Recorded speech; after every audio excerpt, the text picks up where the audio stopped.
representasi matematis siswa pada materi bangun ruang sisi bidang ditinjau dari perbedaan gender. Nah, tugas ini untuk memenuhi tugas akhir yang diberikan oleh Pak Amin Suyitno dan Kak Walid yang biasanya kuliahnya dilakukan pada hari Rabu jam 7. Nah, langsung saja.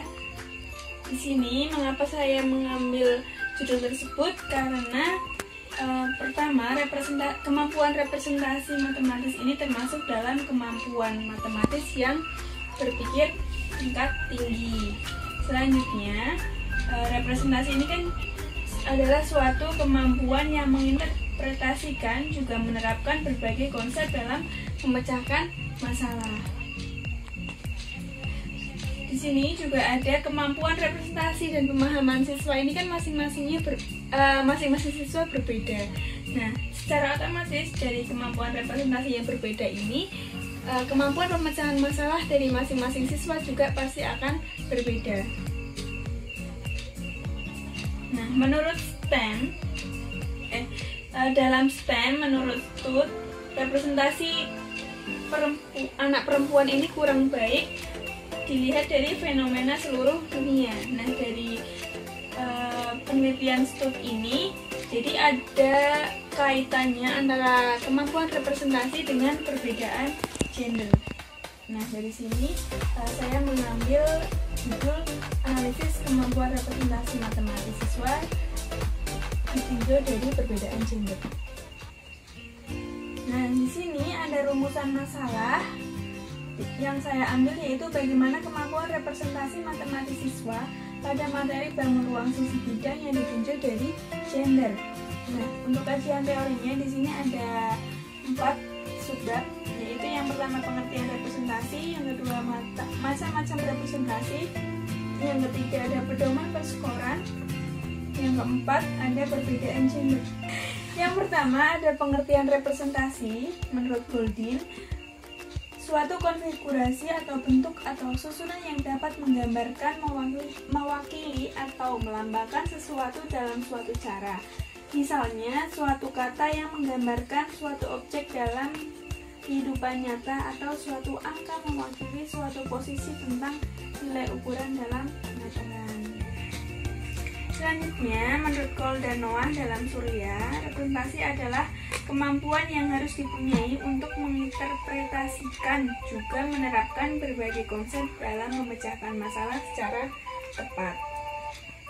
Selanjutnya, menurut Square dalam Samsudin, representasi membantu siswa dalam mengelola dan mengekspresikan pemikirannya serta membuat model mental dari ide-ide matematika yang dimiliki.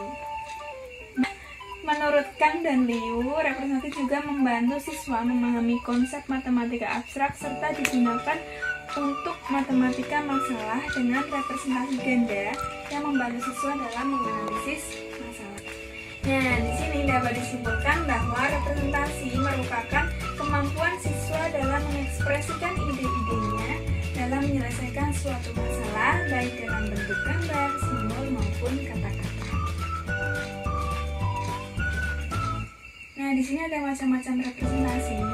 Yang pertama, menurut Lesbos dan Baird dalam Huang et al. 2007, yang mengatakan ada 5 macam representasi. Yang pertama, representasi objek dunia nyata, representasi konkret, simbol aritmatika, bahasa lisan atau verbal, dan representasi gambar atau grafik. Selanjutnya ada menurut Villegas DKK 2009 yang mengatakan representasi ini digolongkan menjadi 3. Yang pertama, representasi visual, representasi simbolik, dan representasi verbal. Pada penelitian ini saya mengacu pada pendapat Villegas yang mengatakan representasi digolongkan menjadi 3. Nah, di sini ada indikator representasi matematis dapat dilihat dari modifikasi Utami 2016, di mana indikator dari representasi visual ini membuat gambar untuk memperjelas masalah dan memfasilitasi penyelesaian. Kemudian indikator dari representasi simbolik yaitu membuat model matematik dari masalah yang diberikan dan menyelesaikan masalah dengan sini ekspresi matematika bisa dilihat atau bisa dikatakan seperti rumus-rumus matematika. Selanjutnya ada representasi verbal, di mana indikatornya ini menjawab soal dengan menggunakan kata-kata atau teks tertulis. Selanjutnya ada pedoman perskoran tes kemampuan representasi matematis. Di sini ada skor 0 sampai dengan 4, di mana skor 0 pada kategori visual, simbolik, dan verbal ini ketika siswa tidak mengerjakan atau tidak ada jawaban. Kemudian untuk kategori visual mendapatkan nilai 1 itu hanya ada sedikit diagram, gambar, atau tabel yang benar. Kemudian untuk skor 2, gambar, diagram, tabelnya ini kurang benar dan kurang lengkap. Untuk skor 3 pada kategori visual, yaitu siswa dapat menggambarkan atau membuat diagram atau tabel dengan benar namun kurang lengkap. Yang keempat, siswa mampu melukiskan gambar, diagram, atau tabel secara lengkap dan benar. Nah, untuk kategori simbolik, untuk mendapat skor 1, siswa ini membuat model namun masih salah. Sedangkan untuk skor 2, siswa membuat model dengan benar namun salah dalam perhitungan. Untuk skor yang ketiga, siswa membuat model dan perhitungan dengan benar namun salah dalam menyimpulkan. Untuk yang skor 4 pada kategori simbolik, yaitu siswa membuat model, perhitungan, dan menyimpulkan dengan benar. Nah, pada kategori verbal untuk mendapatkan skor skor 1, yaitu penjelasan ditulis namun masih sedikit yang benar dari apa yang diketahui dan apa yang ditanya.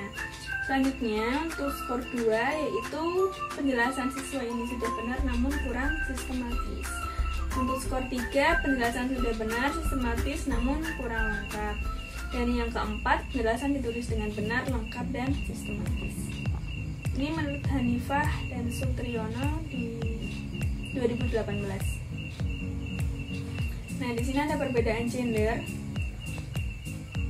Menurut Prutesky dalam Ilman 2011, perbedaan antara laki-laki dan perempuan dalam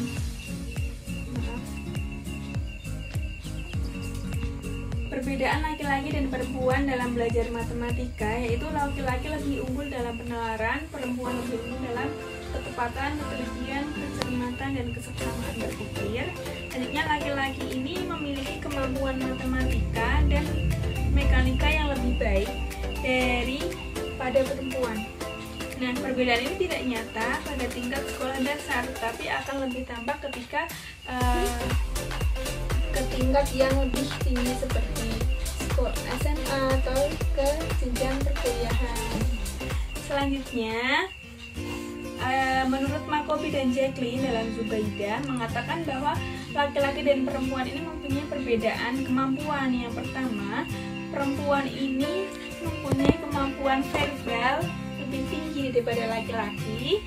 Kemudian laki-laki lebih unggul dalam kemampuan visual spasial, penglihatan ruangan daripada perempuan, dan laki-laki lebih unggul dalam kemampuan matematika.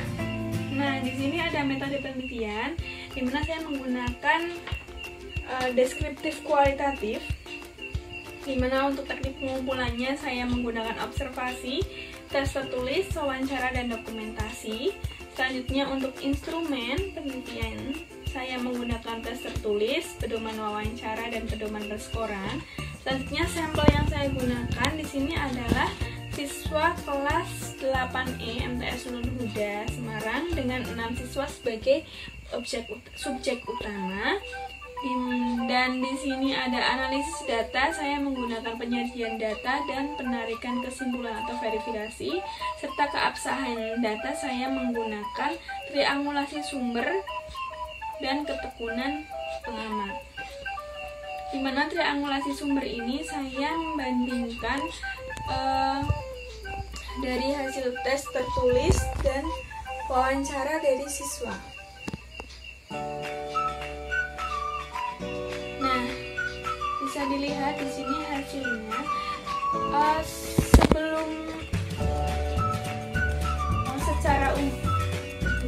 Secara umum untuk representasi visual siswa mendapat persentase 33,92%. Untuk representasi simboliknya mendapatkan 35,71%, dan untuk representasi verbal ada 32,14%. Nah, setelah dikategorikan berdasarkan gender, representasi visual di sini untuk perempuan mendapatkan 32,81%, dan untuk laki-laki 35,41%. Sedangkan untuk simbolik, perempuan mendapatkan persentase 39,5%, dan persentase laki-laki mendapatkan 31,25%. Sedangkan untuk representasi verbal, perempuan mendapatkan 32,81%, dan untuk laki-laki mendapatkan 31,25%. Nah, di sini diperkuat dengan pernyataan Makobi dan Jacqueline dalam Zubaidah yang mengatakan bahwa untuk kemampuan visualnya perempuan ini lebih rendah dibandingkan laki-laki ini, dan kemampuan verbal perempuan lebih tinggi dibandingkan laki-laki. Nah, pada wawancara pada kategori visual ini siswa mengatakan bahwa ketika mengerjakan permasalahan seperti yang telah diberikan peneliti, siswa lebih suka mengerjakan dengan menggambar karena menurutnya menggambar ini dapat membantu dan mempermudah dalam mengerjakan meskipun itu tidak sama dengan apa yang dikerjakan atau yang telah disampaikan oleh gurunya. Selanjutnya pada kategori simbolik, siswa ini mengatakan cenderung mengikuti langkah-langkah dari guru yang telah diajarkan, yaitu dengan menuliskan rumus-rumus yang sesuai dengan permasalahan. Selanjutnya pada kategori verbal, siswa mengatakan dengan menuliskan kata-kata dianggapnya mampu menjelaskan dengan jelas jawaban yang telah dikerjakan kepada gurunya. Selanjutnya disimpulkan bahwa persentase kemampuan representasi siswa kelas 8E MTS Huda Semarang untuk kemampuan representasi visual siswa laki-lakinya ini lebih tinggi atau lebih baik dari siswa perempuan. Sedangkan untuk kemampuan representasi simbolik dan verbal, siswa perempuan lebih baik daripada representasi siswa laki-laki. Namun secara keseluruhan kemampuan representasi siswa MTS Nurul Huda ini untuk representasi visualnya kurang baik, yaitu 33,92%.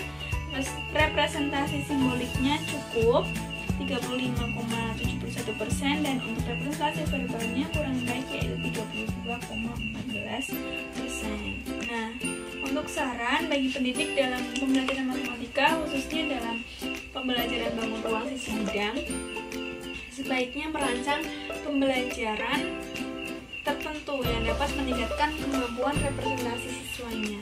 Dan